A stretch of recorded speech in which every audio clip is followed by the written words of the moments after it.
Hello and welcome students, this is Sana sir. और इस video में मैं आप लोगों के लिए प्रीवियस ईयर क्वेश्चंस लेकर आया हूँ जो डीडी से पहले पूछे हुए हैं। और इसमें बहुत से बुक्स हैं, ऑथर्स हैं जो मार्केट में अवेलेबल हैं, जिनकी बुक्स उनके भी एमसीक्यूज़ को मैंने कंपाइल किया हुआ है। और ये हमारा एमसीक्यू का सेट 5 होगा। और इससे पहले 4 और सेट्स मैंने उसके लेक्चर्स बनाए हुए हैं। तो अगर आप न्यू हैं, पहली बार वीडियो को देख रहे हैं, तो चैनल पर जाके आप उन वीडियोज़ को भी देख सकते हैं। तो चलिए लेक्चर को अब स्टार्ट करते हैं। सबसे पहला क्वेश्चन है, the third step to be taken in the establishment of new businesses. Business establishment में जो हमारा थर्ड स्टेप होता है वो क्या होता है? देखो, चॉइस ऑफ द बिजनेस तो पहला सफिशिएंट कैपिटल होना चाहिए, दूसरा है तो थर्ड कौन सा होगा आपका? एनालिसिस ऑफ द कमोडिटी, हम जो सामान क्या बेचना चाह रहे हैं उसके बारे में analysis. It is required to organise a business, money, prosperity, management efficiency या all of this.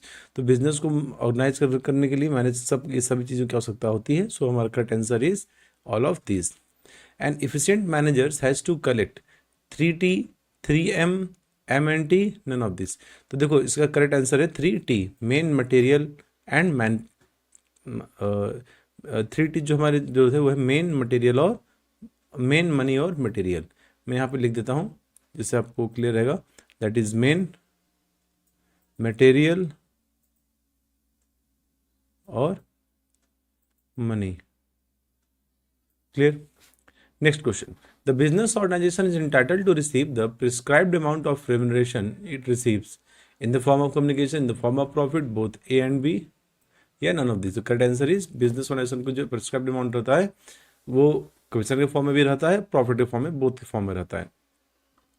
Promoting of a business mean starting, developing, establishing and none of this. तो बिजनेस का मतलब क्या होता है? Promoting of business means developing a business. ठीक है। Financial analysis includes plant and technology, size of the plant, return on investment. तो analysis करें, फाइनेंस मतलब मनी, एनालिसिस एनालाइज करना, तो किस चीज़ को करना? रिटर्न ऑन इन्वेस्टमेंट, आरओआई जिसे कहा जाता है कि हम जितना पैसा लगा रहे हैं उसमें हमें क्या आरओआई मिलने वाला। तो correct answer is option C. Opportunity analysis is compulsory, necessary, unnecessary. देखो जो अपॉर्चुनिटी का एनालिसिस करना ये क्या होता है? कंपलसरी होता है। इसमें काफ़ी सारे स्टेप्स होते हैं। अपॉर्चुनिटी एनालिसिस में एक आपका शॉर्ट एनालिसिस भी होता है, फिर इसी का एक उल्टा भी होता है, TOWS एनालिसिस भी होता है। तो ये क्या बिजनेस को कंपलसरी है, ये इंश्योर करता है बिजनेस लॉन्ग टाइम तक कंटिन्यू करे। Next question is opportunity analysis reveals financial weakness, technical strength only, strength and weakness.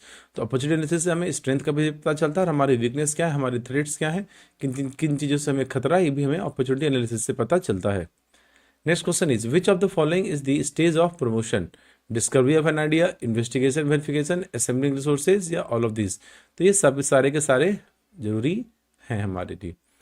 A successful promoter must have the quality. एक सक्सेसफुल प्रमोटर के लिए क्या क्वालिटी चाहिए?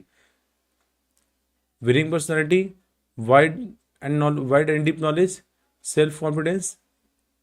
यहाँ पे डी ऑल ऑफ दीज होना चाहिए। ठीक है, यहाँ पे गलत हो गया, यहाँ पे ऑल ऑफ दीज होगा। तो क्या चाहिए? ये सारे नॉलेज हमारे होने चाहिए, ये सारी चीज़ें उनके पास होनी चाहिए। ठीक है।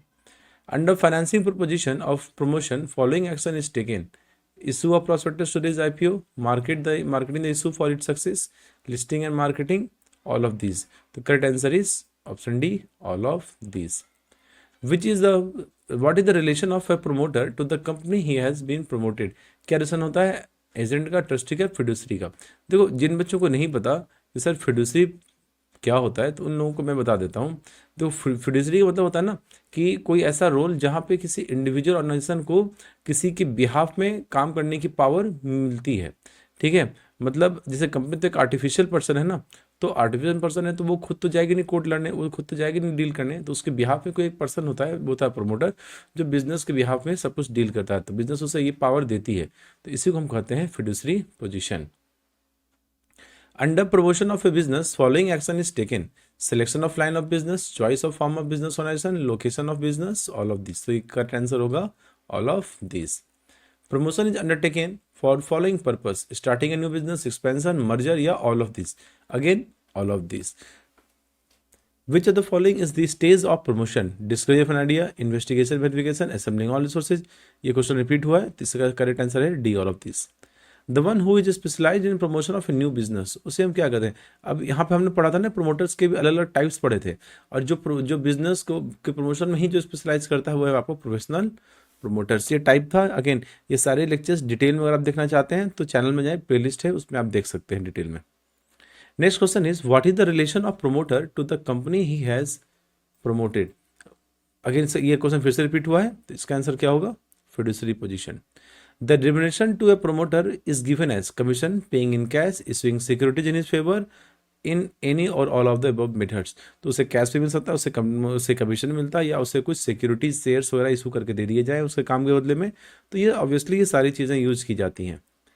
Legal functions under promotion includes getting permissions from appropriate authority, applying and getting licence if required by law, filing and vetting the prospects from SEBI. और करेक्ट आंसर इज डी। तो करेक्ट आंसर होगा लीगल फंक्शन में सारे functions include होते हैं। A successful promoter must have qualities such as winning personality, deep knowledge, self confidence, all of these। तो again answer होगा all of these। ये questions repeat हुए कई बार, इसलिए क्वेश्चंस बार बार आ गए हैं, ठीक है। According to professor Dicksee, business success depends upon skill and energy, necessary capital means, तो ये स्किल भी चाहिए, कैपिटल भी चाहिए, कॉमन सेंस और रेपुटेशन भी होना चाहिए। तो correct answer is all of these. Main factors of business success are personality of businessman, सबसे इफिशिएंट मैनेजमेंट, या ऑल ऑफ दिस। देखो ऑल ऑफ दिस क्यों होगा, कोई कैपिटल तो चाहिए, बिना मैनेजमेंट को होगा नहीं, तो आप सीधा दे सकते हो, ठीक है। तो बिजनेसमैन की पर्सनालिटी भी नहीं चाहिए कि उसे अट्रैक्ट हो, उसे बोलने बात करने का तरीका हो, तो ये सब चीज़ें भी इंपॉर्टेंट होती हैं बिजनेस करने के लिए। The aim of every businessman should be first servicing to the customers and profit afterwards. This statement given by, तो ये हेनरी फोर्ड, कि पहले आपका जो कस्टमर्स है वो सेटिस्फाइड होने चाहिए। The oldest form of business organization is partnership, sole trade। तो correct answer is sole proprietorship या सोल ट्रेड। पार्टनर्स मिनिमम कितने चाहिए, तो correct answer is 2। Sole trade is registered, कोई रजिस्ट्रेशन का रिक्वायरमेंट नहीं होता है उसके लिए, ठीक है। आप चाहे तो करवा सकते हैं, नहीं चाहे तो नहीं भी करवा सकते हैं। Membership in a business of A joint Hindu family business is obtained upon adulthood, by birth, on demand. देखो इसमें भी होता है ना कि दो तरीके के रूल होते हैं, मिताक्षर और दया भाग, ठीक है। तो एक में होता है कि 18 ईयर्स बाद, यहाँ पे होता है बाई बर्थ। तो मैंने ये चेक किया कि यहाँ पे ऐसा आंसर क्यों दिया हुआ है, तो मैंने कई बुक्स में पाया कि वहाँ पे जब स्पेसिफिकली कुछ जैसे बात नहीं लिखा रहता, मिताक्षर और दया भाग का बात नहीं लिखा हुआ है, तो बाई बर्थ को ही सही आंसर माना गया कि वो स्पेशली यहाँ पे वो भी। और स्पेसिफिक अगर मैं आपको बताऊँ तो मेल चाइल्ड की बात हो रही है यहाँ पे, ठीक है। जो जन्म साथ ही उसे राइट्स मिल जाते हैं वो बिजनेस को करने का, इसलिए इसको बाई बर्थ यहाँ पे सिलेक्ट किया है। All the risk are borne by 1%, किस में होता है, सोल प्रोप्राइटरशिप में सारा होता है, क्योंकि सोल का मतलब होता है सिंगल, प्रोप्राइटरशिप का मतलब होता है ओनर, तो सारा प्रॉफिट भी उसका, सारा रिस्क भी उसका।